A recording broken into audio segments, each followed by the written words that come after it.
ओम शांति। अनुभवों की गाथा सीरीज में आपका बहुत बहुत स्वागत है। और आज हमारे साथ कमलेश पहूजा बहन है। इस सीरीज के अंदर बाबा के जो अनन्य बच्चे हैं, जिनको ज्ञान में चलते चलते 5 साल, 10 साल, 15 साल हो चुके हैं और उनके अलग अलग अनुभव हैं, या बाबा का कोई नया ऐसा बच्चा है जो ज्ञान में अभी अभी चला है और उसको बहुत अच्छे अच्छे अनुभव बाबा कराता है ज्ञान में, तो ऐसे भाई बहनें माताएं यहाँ पर स्टूडियो में आती हैं और वो अपने अनुभव हम सभी के साथ शेयर करती हैं। तो यदि आपके पास भी ऐसे कोई अनुभव हैं तो आप वो अनुभव अपने शेयर कर सकते हैं स्टूडियो में आकर। और आज हमारे साथ कमलेश पहूजा बहन है, जो कि चंडीगढ़ में रहते हैं और 25 सालों से ज्ञान में चलते हैं। इनके बड़े सुंदर सुंदर अनुभव हैं बाबा के साथ, कैसे ये ज्ञान में चले, फिर इन कैसे बाबा ने इनको मुसीबतों से निकाला, पहली बार जब ये माउंट आबू गए तब इनका कैसा अनुभव था। तो ये सारे अनुभव जो हैं आप सभी के समक्ष ये शेयर करेंगे। तो कमलेश बहन, आपका सबसे पहले तो बहुत बहुत स्वागत है हमारे स्टूडियो में। तो अभी कमलेश बहन अपने सुंदर अनुभव आप सभी के समक्ष रखेंगे। ओम शांति। मेरा नाम कमलेश पहूजा है और सबसे पहले मैं आशीष भाई का धन्यवाद करना चाहूँगी मुझे यहाँ आमंत्रित करने के लिए। बाबा का बड़ा प्यारा बच्चा आशीष भाई, जिन्होंने मुझे यहाँ आमंत्रित किया। मैं चंडीगढ़ में रहती हूँ और स्पेशली मैं यहाँ अपना अनुभव शेयर करने के लिए आई हूँ। तो मेरा जो अनुभव है बाबा के साथ, बहुत ही एक अलग तरह का अनुभव है, जो बाबा ने मुझे चुना है। मैं बाबा के पास नहीं, बाबा ने मुझे खुद खींच कर अपने पास बुलाया है। 2003 में मैं वुमेन एंड चाइल्ड डेवलपमेंट में जॉब करती थी। मेरे ऑफिस में मेरी एक कुलीग, जिसका नाम सरला बहन है, वो बाबा की समर्पित बच्ची है। वो हमें चंडीगढ़ के मेन हेडक्वार्टर, पंजाब जोन के हेडक्वार्टर सेक्टर 33 में लेकर गई। और वहाँ जो है मेरे को उन्होंने ज्ञान जो है की क्लास अटेंड करने के लिए बोला। मैंने 7 दिन वहाँ ज्ञान की क्लास अटेंड की। तो जब मैंने ज्ञान शुरू में सुना तो मुझे कुछ ज़्यादा मतलब रस नहीं आया, पर जैसे-जैसे मुझे उन्होंने एक-एक चैप्टर आगे-आगे ज्ञान का बताया, तो मुझे कुछ बहुत अच्छे-अच्छे टच मिले, जिससे मेरा बाबा से जुड़ाव बढ़ता ही गया। पहली बार जब मैं ज्ञान में गई तो वहाँ जो दीदी ने मुझे 7 डे कोर्स करवाया, तो ये दूसरे या तीसरे दिन की बात होगी। तो उन्होंने हमें ये बताया कि हमें डेली सुबह और शाम मेडिटेशन करनी है, सोने से पहले भी 5 मिनट करें चाहे 10 मिनट, बाबा को याद करके हमें सोना है। तो मैंने उनको फॉलो किया। तो जैसे ही मैं बाबा का याद करके रात में सोने लगी, तो मैं थोड़ी सी निंद्रा में थी और तो मुझे तब बाबा का पहली बार ज्योति स्वरूप में, या कह लो कि बाबा का एकदम शिव बाबा का साक्षात्कार हुआ। और मुझे ऐसे लगा कि ना तो मैं सो रही हूँ और ना मैं जाग रही हूँ।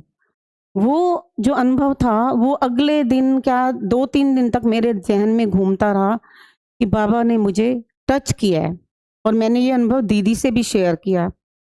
चलो उसके बाद थोड़ा-सा मुरली क्लास और ज्ञान में कभी-कभी जाने लगे, लेकिन ऑफिस टाइम में से हम लंच में जाकर सेक्टर 33 में कई बार क्लास अटेंड करते थे। बाबा के कमरे में जाकर वहाँ बैठते, बहुत अच्छा फ़ील होता था, बहुत शांति अनुभव होती थी। धीरे-धीरे मैं बाबा के गीत सुनते-सुनते बाबा से बहुत ज़्यादा जुड़ती चली गई। तो हमारी जो मेरी कुलीग थी, जो ब्रह्मा कुमारी से जुड़ी हुई है और उसने अपने आप को समर्पित किया हुआ है, पहली बार वो हमें लेकर गई माउंट आबू।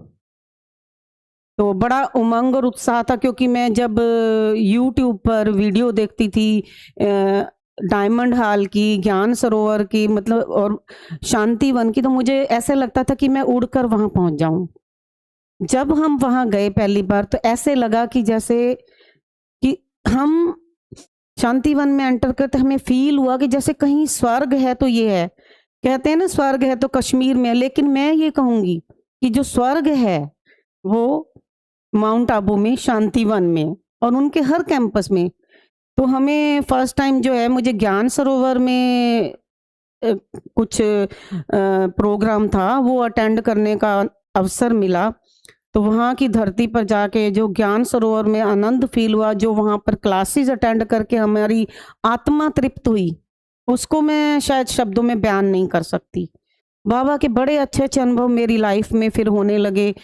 हमेशा टच मिलता था, कभी कोई प्रॉब्लम आती तो बाबा ऐसे पकड़ कर खींच के बाहर निकालता था जैसे वो प्रॉब्लम छूकर निकल गई है। मुझे कुछ वो तकलीफ़ देकर नहीं गई। और वहाँ जो जब भी फिर मेरा ये हुआ कि मैं इतनी जुड़ती गई कि मेरे को हर साल ये मन करता था कि मैं उड़कर वहाँ पहुँच जाऊँ, और मैं लगभग हर साल माउंट आबू जाने लगी। और मेरे जीवन में बहुत सारे परिस्थितियाँ भी आईं, बहुत सारे उतार-चढ़ाव भी आए, क्योंकि मैं जॉब में थी, और जॉब में होने के कारण बहुत सारे ऐसे-ऐसे स्थितियाँ पैदा हो जाती हैं। बड़े-बड़े ऑफ़िसर्स, आईएएस ऑफ़िसर, एचसीएस से मुझे डील करना पड़ता था, क्योंकि हम उनके अंडर काम करते थे। कई बार प्रेशराइज़ होकर भी हमें काम करना पड़ता था। लेकिन जब भी मैं सीट से उठकर किसी ऑफ़िसर के बुलाने पर जाती थी, तो मेरा एक ही मन में संकल्प चलता कि बाबा आप चलो, बाबा आप साथ चलो। मुख मेरा होगा, वाणी आपकी होगी, आपके शब्द होंगे। मुझे ऑफ़िसर से बात करनी है तो बात आप करोगे, सामने भी आप होना और मेरे अंदर से भी आप बोलना। और सच में मैं जब जाती थी तो मुझे ऐसा नहीं लगता था कि मैं वहाँ पर उनसे जाकर मैंने मीटिंग की है या मैंने कोई अपना कार्य उनको प्रस्तुत किया है। लगता था जैसे बाबा हाथ पकड़ के सब कुछ करवा रहे हैं।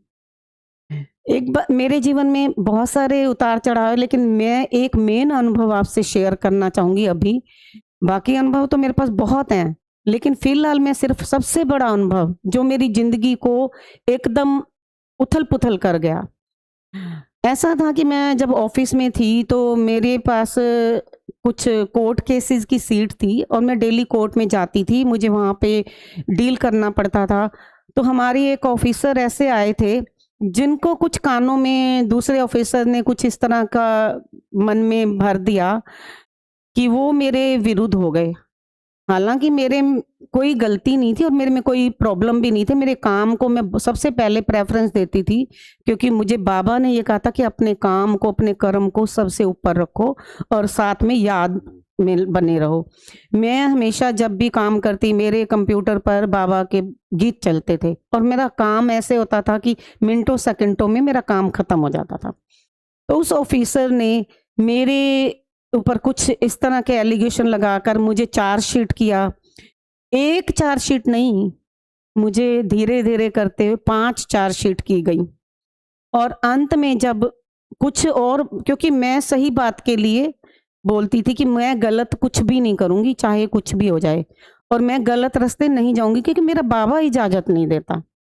तो उन्होंने मुझे चार्जशीट किया और उसके बाद उन्होंने मुझे सस्पेंड कर दिया।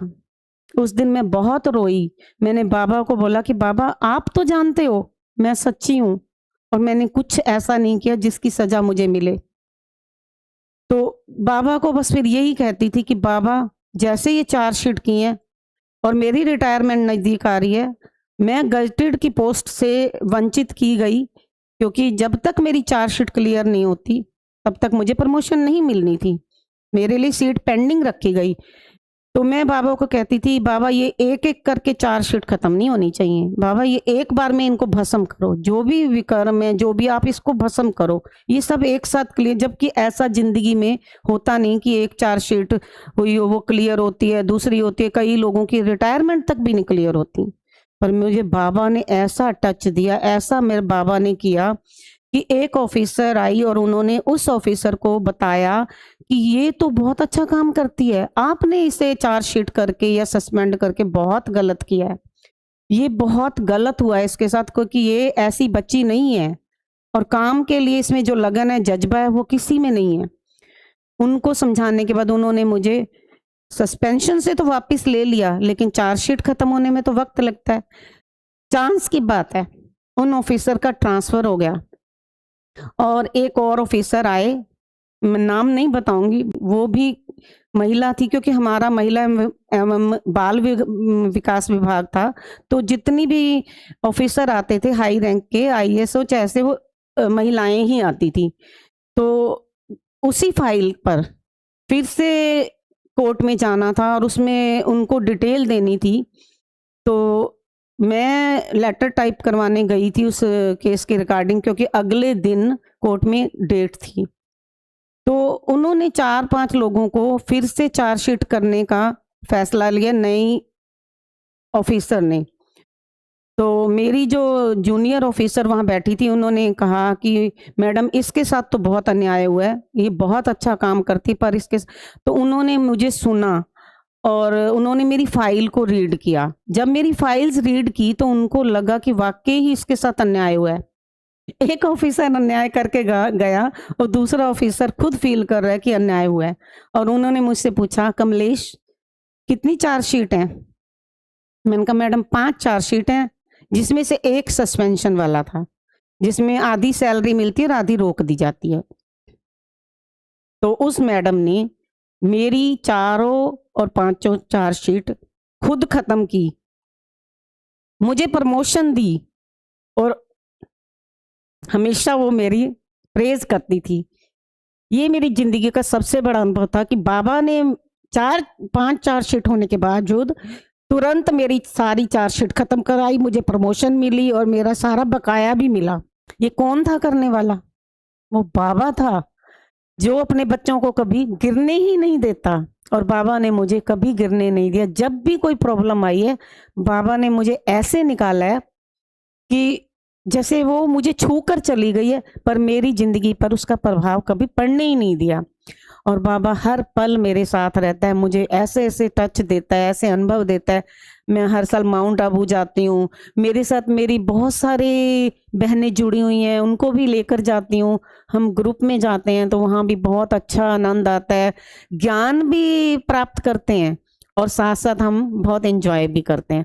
वहाँ के कैंपस इतने सुंदर हैं कि जिस कैंपस में रहो ऐसे लगता है जैसे स्वर्ग में रह रहे हैं। मेरी जिंदगी में बाबा का हर पल साथ है, और जैसे लगता है कि उसका जो हमेशा मेरे सिर पर हाथ है। ओम शांति।